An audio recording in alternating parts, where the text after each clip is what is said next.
Hi there, it's Sam from poodles.co.uk. Thank you very much for joining me today. Today's project is this one. Now this is the patterned box version of it, and in real life you can very definitely and clearly see the facets on it, and it's a quadruple facet because there's 4 sets. Can't see it on camera quite so well, so I've brought in my very original prototype, which was simply a Wisteria Wonder cardstock, and that actually means that you can make a version in cardstock that uses regular size cardstock, 8.5 by 11 or international A4, and you can make this box. You don't have to use 12 by 12.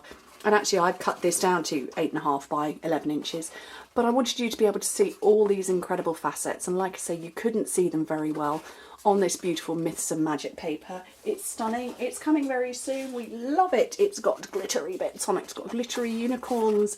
Love it. But it's actually quite a good thick speciality paper.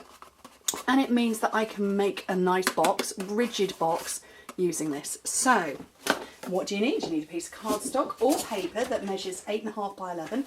I haven't trimmed mine down. I like to, when I'm making a box like this, cut the shorter side first of 12 by 12. Because this means that I've got a 3.5 inch wide but 12 inch long piece of paper. And you can you see the sparkle? Hang on. You can hear the texture. It's just lovely. So 8.5 by 11, 21 by 28 centimetres, if you like to work in metric, hence why it's a full sheet of regular cardstock.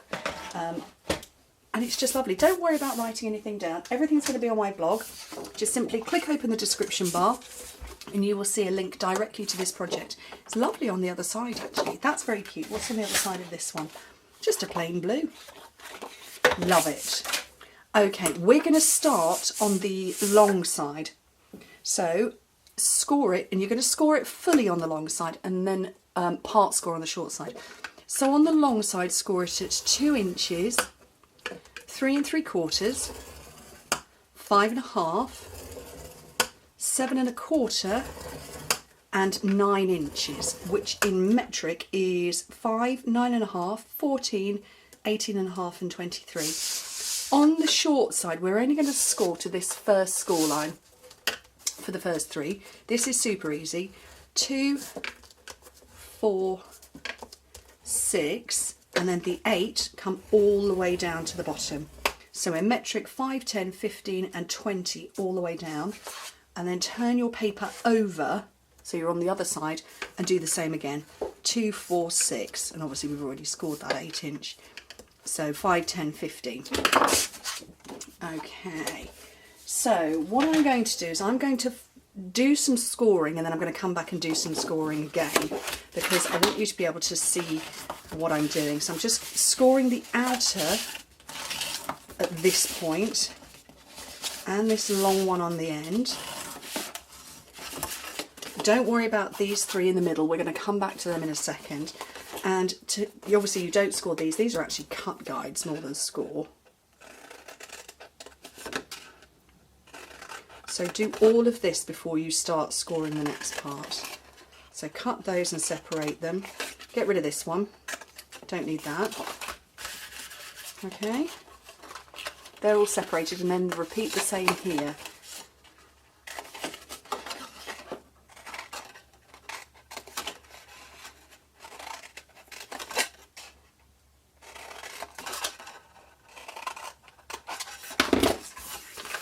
Okay, so they're loose at the top, loose at the bottom, and that will help you because it can be difficult to see.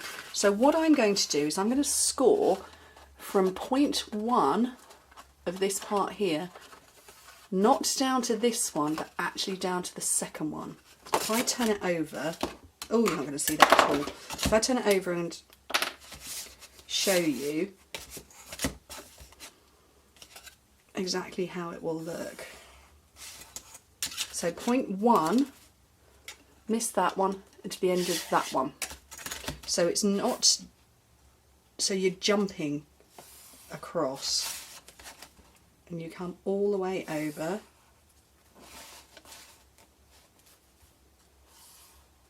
Okay, so you do it all the way across, and then you do exactly the same over here.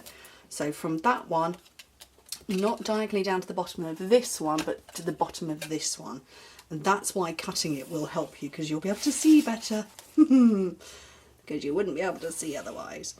And you just keep going along, and it will match up when you come to finish it all off. Okay? Oh look, we can put another one in there. And so that is the pattern we're going to make. Okay? But on the other side, obviously with it all scored. Let's put that away. Okay. So, score outer corner down to the second. This is where I can't see.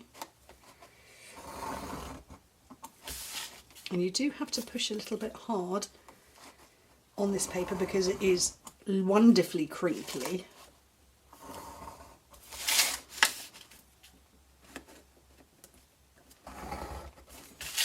And then come round and repeat the same. This box looks like it should be terribly complicated. It really isn't. It's just a little time consuming. But that's no bad thing. Sometimes projects are worth the extra time. Right, have I got any more to match up? I've got one down here.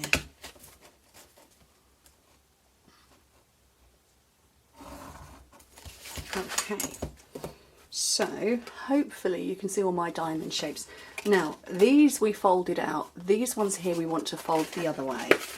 Just gently, you don't need to use a bone folder.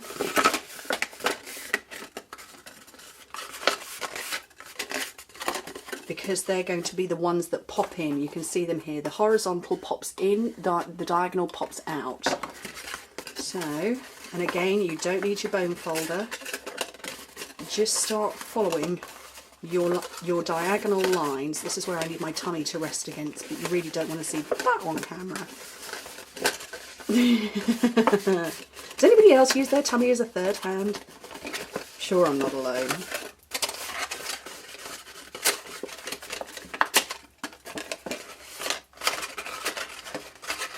So I can't believe that we've come from a single faceted box that I did in 2015, I think it was, and we're now up to, and I did a double, the double's been out and on camera, and we're now up to a quadruple.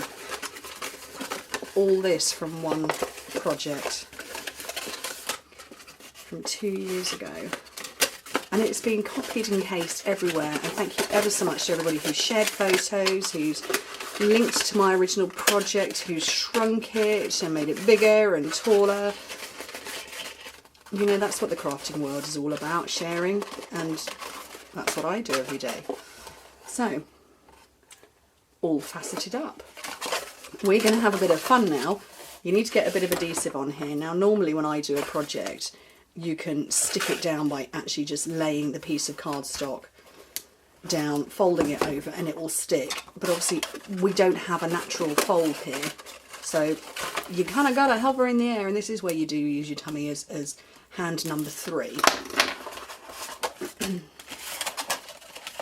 So start matching up one bit and catch the other end. So what I'm doing is I'm lining up this score line here to that one there.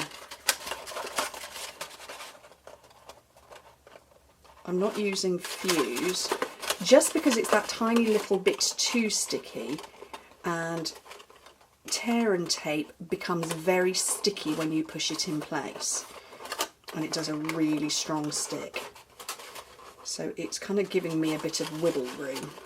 Okay, so what you need to do now, open it up,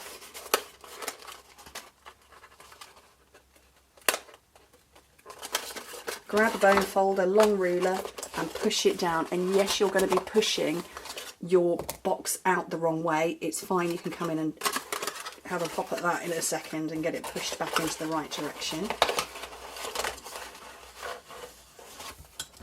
There we go. So that is all now stuck. Doesn't matter which is your front and back, but sides in and the back. And this one is the front, and I really hope that doorbell, that's not going to be my doorbell. And then these two sides in, hole punch into the middle, and into the middle there. And then you can pop your ribbon through, which, oh, shall I use that colour again? Oh, I might as well while I've got it here. I hope, Mr. Amazon Man, you're just going to put that through my doorbell, through my letterbox, because he's outside.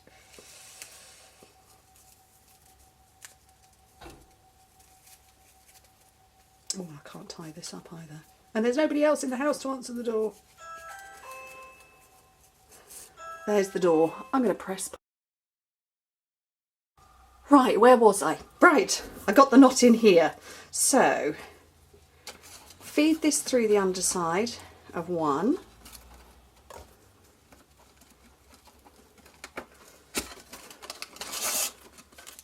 Get it all pulled through. And then through the inside of this one as well.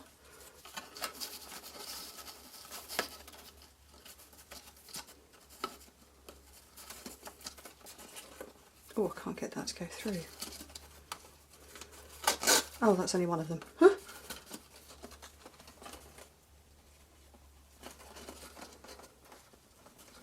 Oh, I can't get a hold of it. There we go.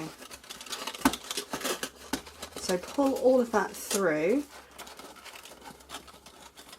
and then you can tie that off into a bow if you're able to tie bows. I'm definitely not able to tie bows.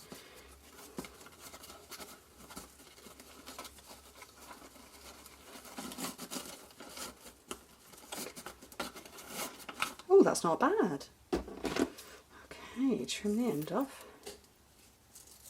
And that is your beautifully stunning twisted round bow quadruple faceted box with the most gorgeous, let me put this on autofocus,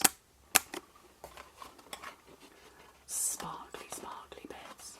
They're lovely. Do you want to see a beautifully sparkly sequined unicorn? How lovely. Let me get this back off autofocus. I hope you like it. Absolutely gorgeous. Let's not show you the back. That is just lovely, and my original prototype. Anyway, thank you ever so much for joining me. Hope to speak to you very soon. Bye.